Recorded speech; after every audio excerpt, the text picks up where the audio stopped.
Okay, now we're going to get a checkup on the search for Malaysia Airlines Flight 370 that disappeared 11 days ago now. For that, we turn to the NewsCenter where our Eunice Kim is standing by. Eunice, fill us in. Hi guys, Malaysian authorities are still working with dozens of countries, 26 in all now, to find focus points in this unprecedented search that essentially covers two vast air corridors, one over Asia as far as Kazakhstan to the north and another over a lot of ocean and part of Indonesia's Sumatra island to the south. Meanwhile, we did hear from the chief executive of Malaysia Airlines Monday that initial investigations have shown it was the co-pilot, 27-year-old Fariq Abdul Hamid, who had given the all-right good-night sign-off shortly before the plane disappeared. And there are still no substantial leads 11 days after that Boeing 777 went missing. As Malaysian authorities line up the data they have so far to piece together a motive, it appears the transponder, which identifies planes to controllers, was switched off at a point when the plane was between two airspace sectors, when Malaysian and Vietnamese controllers could assume the plane was each other's responsibility.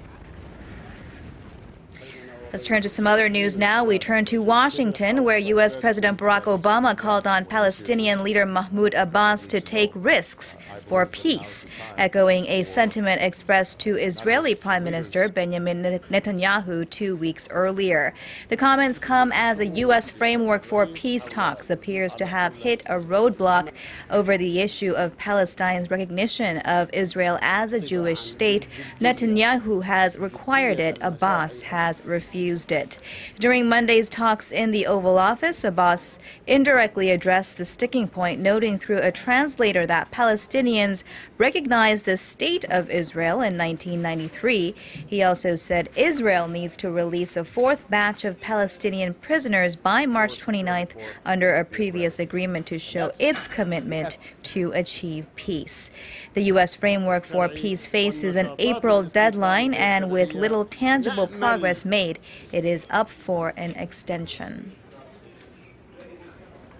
U.S. automaker General Motors has announced another massive recall, this time calling back 1.5 million vehicles linked to 3 new safety problems. The latest recall comes out of an internal probe triggered by its first recall last month of 1.6 million older model cars linked to ignition problems that led to dozens of deadly crashes dating back a decade. For its slow reaction to the ignition defect, the leading American car company is under investigation by U.S. authorities, and in a rare video admission posted online, GM Chief Executive Mary Barra said, quote, "Terrible things happened when something went wrong with our process." She said the company is conducting an intense review of its internal processes and will change how it handles recalls in the future. Staying in the U.S., scientists at the Harvard-Smithsonian Center for Astrophysics say they have found, quote, echoes of the Big Bang 14 billion years ago. The detection of these gravitational waves was discovered at the South Pole with a telescope, they said, confirming a crucial connection between quantum mechanics and general relativity. The experts called the discovery one of the most important goals in cosmology today.